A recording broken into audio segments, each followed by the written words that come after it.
معذرت کے ساتھ عزیر بلوچ ہو جائیں، آپ کا نام رحمان کا، اور رحمان کا تو رحمان ڈکیت کے نام سے مشہور ہے، تو آپ کے اوپر اتنے بڑے مقدمات ہیں، کچھ نہ کچھ تو آپ نے کیا ہوگا نا، آپ لوگوں نے بھی؟ ہم نے کیا ہے نا، ہمارا قصور ہے، ہم نے پاکستان کو بچایا، ہم نے پاکستان کے معاشی کراچی کو بچایا۔ اب بتایا نا، جو انسان آپ کے راستے میں رکاوٹ ہوگا تو آپ کیا کریں گے؟ پہلے اسے مارنے کی کوشش کریں گے، مار نہیں سکتے تو پھر جو ہمارے یہاں کا طریقہ کار ہے کہ جھوٹے مقدمات بنائیں گے آپ۔ ان کا مقدمات بنانے کا مقصد صرف اور صرف یہ تھا، خاص طور پہ مجھ پہ، کہ مجھے لندن میں یہ دہشت گرد ثابت کریں، اور یہاں ہم الطاف کے خلاف جو ہم مظاہرے کرتے ہیں، مزاحمت کرتے ہیں، وہ رک جائے۔ لیکن شکر ہے خدا کا کہ انگلینڈ میں انصاف ہے، اور کچھ دوستوں کی ہمیں سپورٹ تھی، جس میں لارڈ نذیر کا بڑا نام ہے، مسٹر قادری QC کا بڑا نام ہے۔ آپ مجھے بتائیں کہ اگر ہم بھی رک جاتے، میں آج بھی کہتا ہوں کہ میں innocent like a new born baby, روزے سے ہوں۔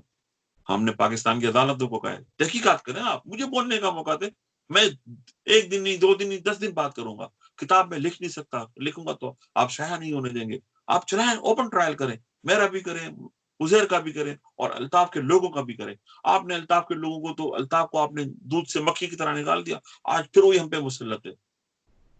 ابھی انہوں نے کابینہ سے ریزائن کیا، پھر کوئی معاملہ آیا، کچھ 3-4 لوگ پکڑے گئے را ایجنٹ کے نیٹ ورک کے، پھر یہ اقتدار میں چلے گئے امین الحق کی صورت میں۔ اسی عمران خان نے کہا تھا، سر کیا آپ بھول گئے؟ عمران خان نے یہ مقدمہ شروع کیا تھا، اسی عمران خان کو ایئرپورٹ سے کراچی نکلنے نہیں دیا گیا تھا، اسی عمران خان کے لیے الطاف نے دیواروں پہ لکھوایا تھا زانی، چور، پتہ نہیں کیا کیا کچھ۔ آج عمران صاحب سب بھول گئے۔